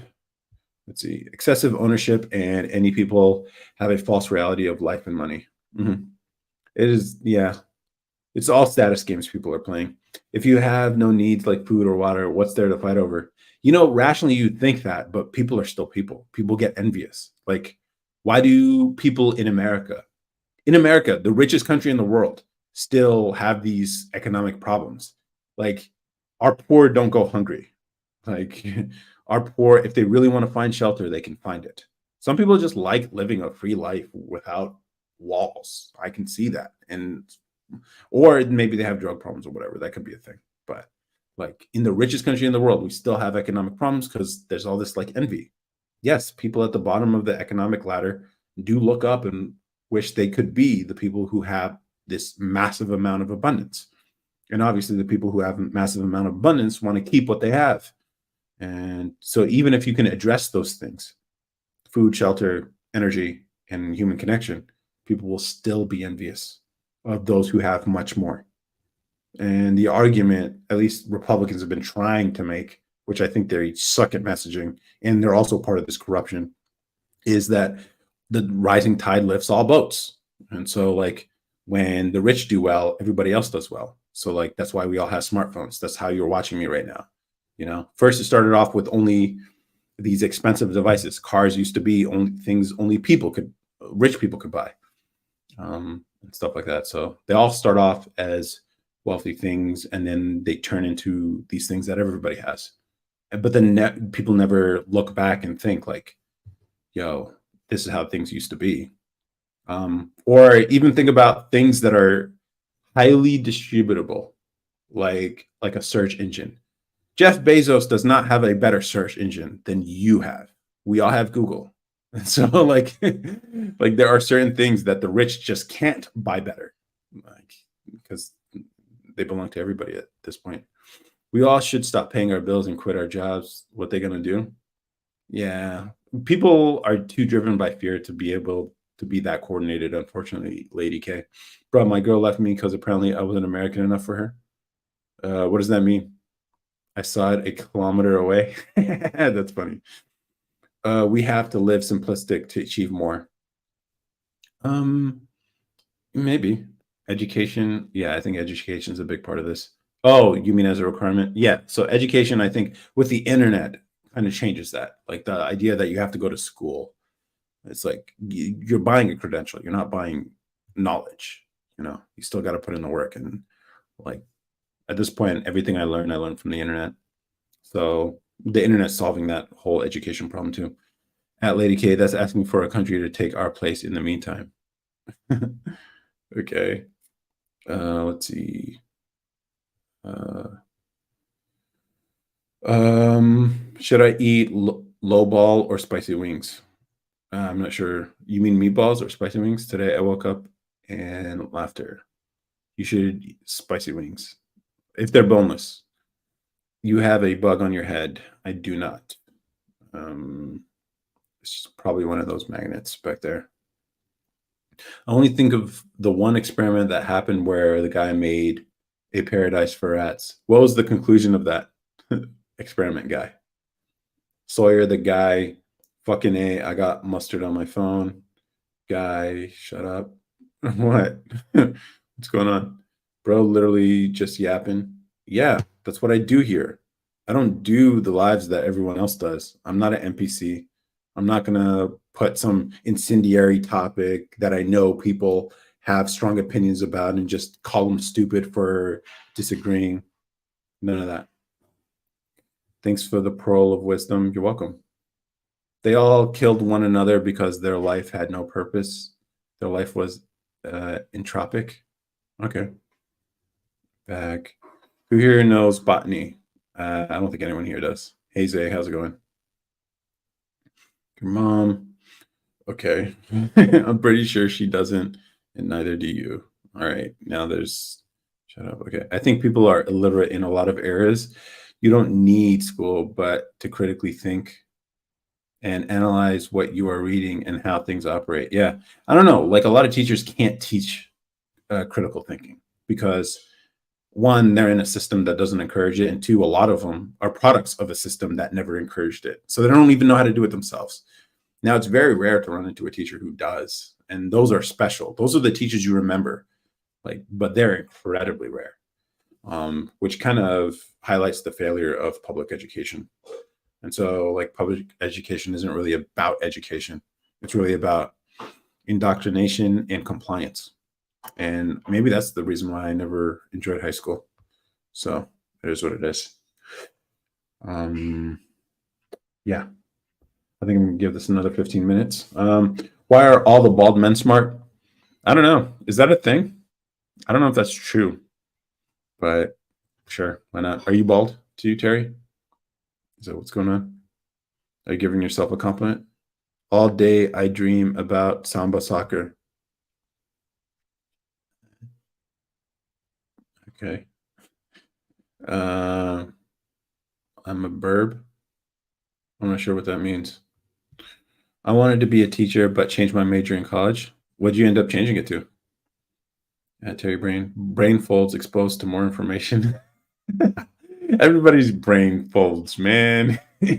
Great live tech support got a dub for this one. Okay. uh Man. You know what's crazy? Like, yeah, we've had to deal with trolls on this live because I just showed up earlier, and that's my mistake. Okay, like I didn't know when you go to TikTok Live earlier, you get a bunch of the trolls, which I think I won them over eventually. But yeah, I'm also on live on YouTube and Twitch if there isn't a bunch of interaction there, but I still can see the comments if you do leave one. Media and cultural studies, a degree I'd never used. Damn, that's. Are you a techno optimist? I think so. I mean, I think technology. Here's the thing. I don't think I can say technology as a blanket statement is good for people. Like, obviously, technology makes people lazier. Obviously, there are always drawbacks. Think of technology as basically a good substitute is the word tools. That's what technology is. Now, tools can be good or they can be bad, depending on how you use it and who is using it. And so, like, technology can be really good. Like, it can help connect people across the globe. Like you, wherever you are watching this, leaving your thoughts and ideas that are interacting with mine. And we're actually, this is all being recorded. So eventually someone in the future can watch this on YouTube or Twitch or whatever. Like, this is amazing technology, but then at the same time, it's like, all right, who runs this technology? What has it been used for? Because it can connect people, it turns out you can also use it to manipulate people, entire populations even. And so there's definitely some drawbacks to being able to talk to a bunch of people at the same time, because malicious people will use it in malicious ways. And yeah, that's how you can get a lot of fake news, manipulation, anger, strife in people's minds, and toxic mentalities that spread from one person to another through this medium that was meant to connect people. And so it's like, optimist, I like to think of myself as optimistic about life as long as we're deliberate about it. And so I think this is the game of life. I think eventually is just, are we pushing for a better future? And that's the work. That's the work. Otherwise, and I think Elon's mentioned this before. Not, you can like him, hate him, whatever, but I think his mindset on the future is something you can learn from. Like, yes, I want a better future, and you have to create it. It takes effort. And so, like, yeah, I am optimistic about technology because I'm optimistic about what I'll be able to build to help people, and not only for other people but for myself too. I enjoyed your talk. Catch you next time. See you later, Brooklyn. It's very easy. Sounds like religion. Mm, I don't know if it's religion. I just see it as, if you're not the one moving it forward, someone else will. To the victor goes the spoils. I don't even see it as the spoils stuff. I think it's like, if you create useful things, turns out people are drawn to you. Like, yeah, will people try to take credit? Will people exploit it? Whatever. It is what it is. But um, yeah. You teach accounting class? No, I don't. Do I look like an accountant? I've gotten doctor and now I guess accountant too. Cool. Um, why not? I'm not into finance like that. Eventually, I'm gonna have to learn it, but at this point, I don't have a need to learn it. So if I do, I guess I'll make some I don't know. It's not interesting content. Bishop? Who's Bishop?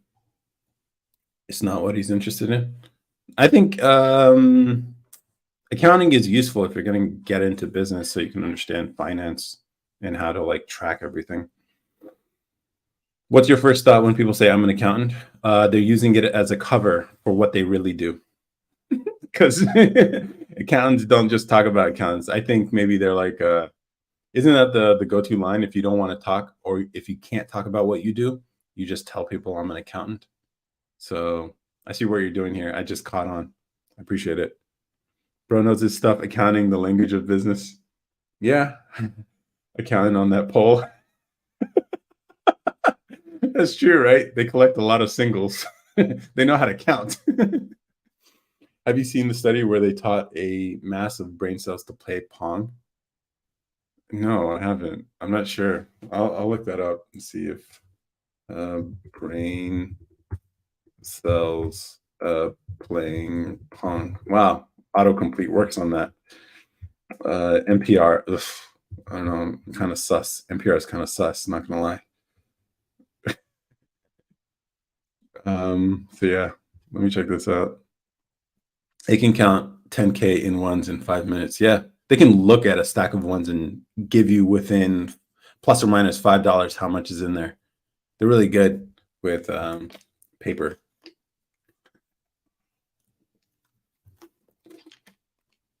I mostly get smart, rich, or boring, and only one is true. Yeah. Oh man. I don't know. Like, okay.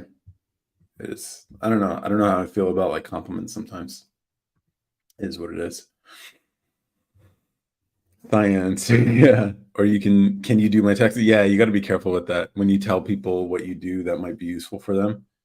Like like when you say you're an engineer, sometimes people will come up to you and be like, "Could you fix this?" It's like that's not what an engineer does. All right, whatever. I do know how to fix things, but yeah, you have to be careful about sharing your talents with other people because they will ask you to do it for them all the time. Like your parents who always ask you to come and fix their computer, you know? It's I have no mouth, but I must scream shit.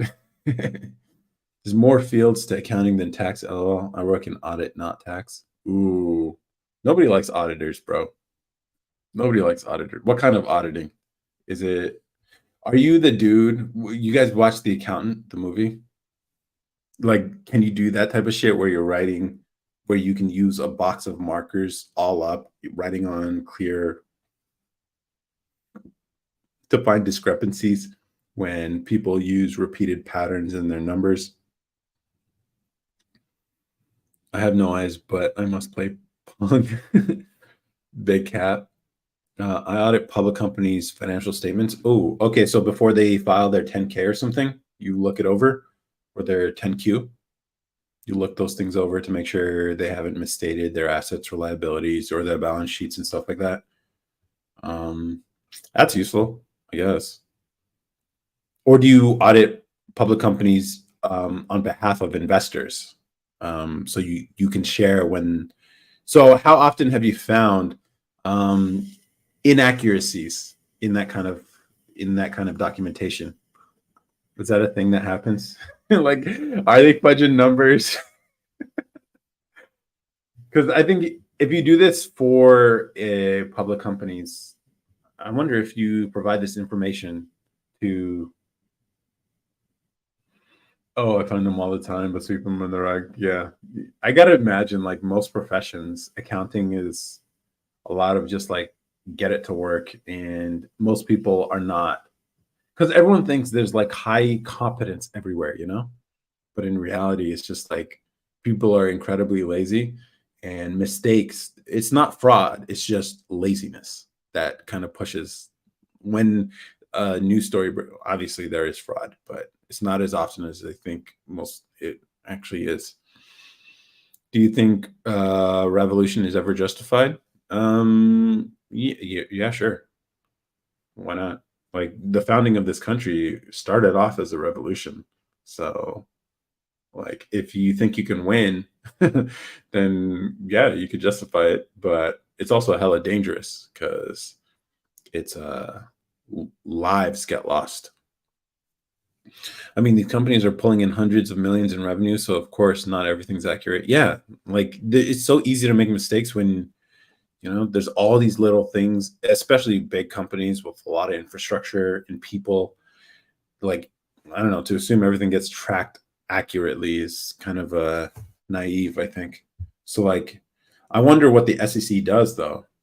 It's like, I just wonder at this point in history, is it possible to stage a revolution without interference? Ah, man, I don't know. I mean, like, could you do it secretly? Is the question. You might have to do it secretly, is what I would say. Um, Offline. I don't know. Like there are sort of like technological revolutions, so those aren't like the kind of revolution you're talking about, but maybe it can happen something like that where through some other medium you create change without violence. There's a threshold, and we'll say if the variance is below, let's say 6 million, it's fine. Yeah, that makes sense. That makes sense. Yeah. So do you put these together for companies, or do you just go over publish 10Ks and 10Qs and then give the accuracy or your assessment about those things to people who make investments or trades or something like that, like Stalin or Lenin. Yeah, I don't know. I don't know. Those are. It's always dangerous to talk about these kind of things on a public forum like this. So I can't give too many details because the feds are always watching. Not that I have any plans, FBI. I don't. But they're always watching. I bet you there's someone at the NSA who just got a flag. No, the client prepares the whole 10Q, 10K, and we test the individual account balance and stuff. Oh, okay. They give you access to their books? Huh. Interesting. That's kind of cool. So do you actually enjoy the work? Do you actually like looking at numbers and finding all these? You have to, I would assume, if you're doing it for a living. Opinion on Arnold Schwartz? Yeah, I don't know if I can say that. So, is there something in the news about him, or what? Am I missing something? Because I don't know what's going on with him. It's weird. Yeah, I don't know. But hey, hope. I'm gonna give this another 5 minutes, and then yeah. So if you guys have any last questions, if you want to know what this is, if you're new here, this is an account I run for the Table Moments podcast where we talk about anything and everything, sort of like this live stream. And we don't publish as frequently as I wish we could, but I try my best. And we do have an episode this week about can men and women be friends if you want to check that out and listen to audio form. Otherwise, I do these live streams once a week, usually Sundays. I'm only doing it today on a Monday because I missed it yesterday. But yeah, and it's always nice interacting with, I think, high IQ people. I think that's what, I don't know. It's just a pattern I've noticed. Some people I like, but a lot of boring, tedious work. But I mean, it's job works, you know. You're asking very fair questions. What do you do for a living? Software. I try to build software. Honestly, a lot of social media stuff too. Like, thanks for entertaining me. Enjoyed it. Yeah, you're welcome, Lady K. And well, feel free to come back on Sunday.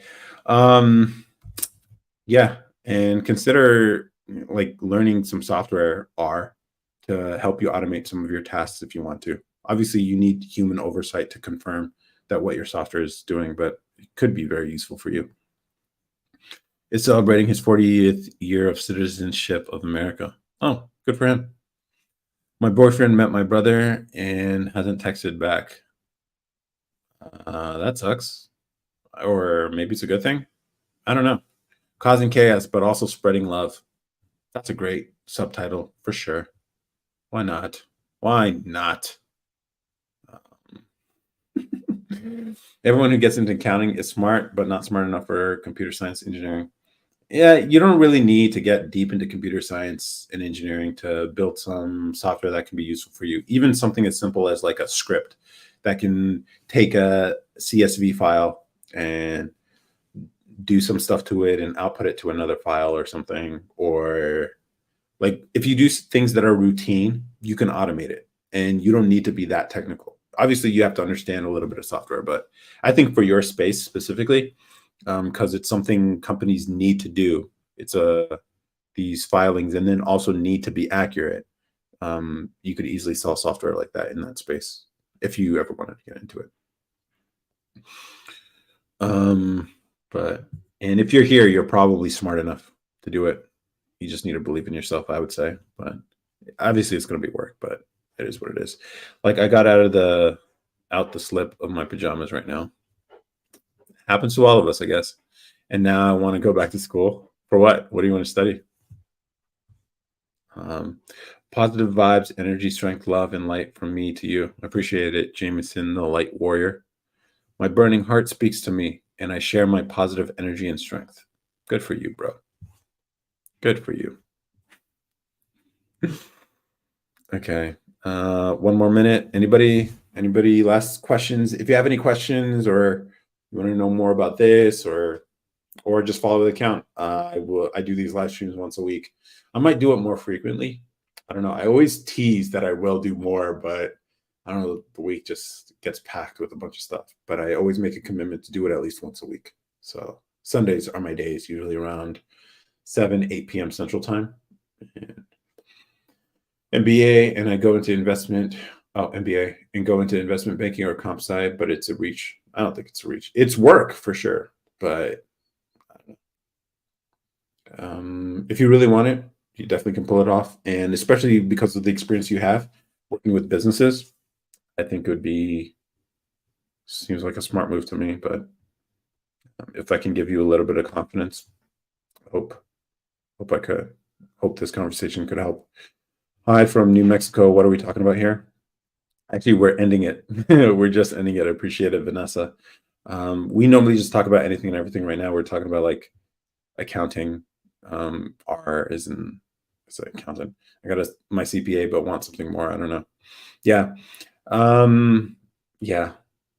Credentials definitely useful in accounting. It's one of those spaces that, yes, the licensing and the whole title stuff matters, but what you can do. Like, here's the thing. One of the books that changed my life is a book called How to Fail at Almost Everything and Still Win Big by Scott Adams. And one of the ideas he shares in there is this idea of a talent stack, these skills that you put together that make you unique. So you don't have to be the best at any particular thing. You're just the best at your combination of things. And so, like in your case, like my case is like obviously I have an engineering degree, but I also do this social media stuff. So I am learning how to communicate.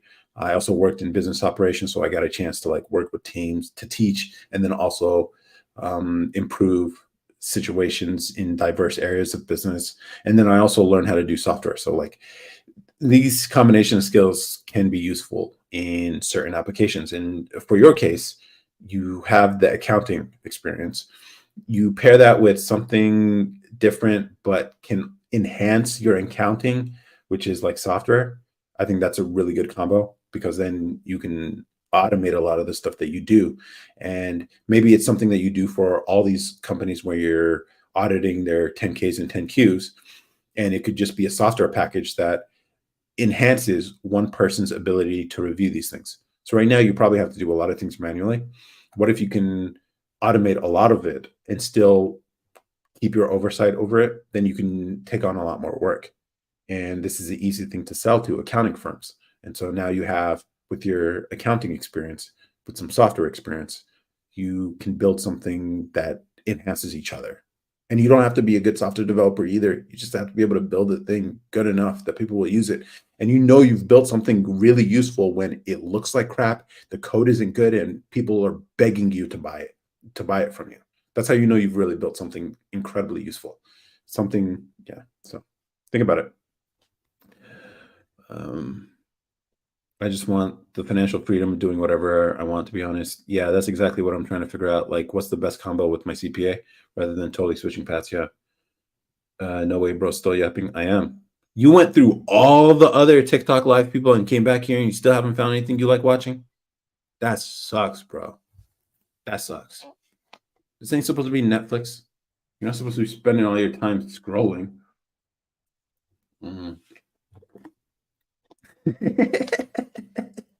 Yeah, I can give it two. I can give it two. All right, guys. I'm signing off. I've been on 2 hours on YouTube and Twitch, and I'm on TikTok. And follow the account. I have more interesting ideas to see if I can help grow. Yeah, no problem, man. Good luck to you.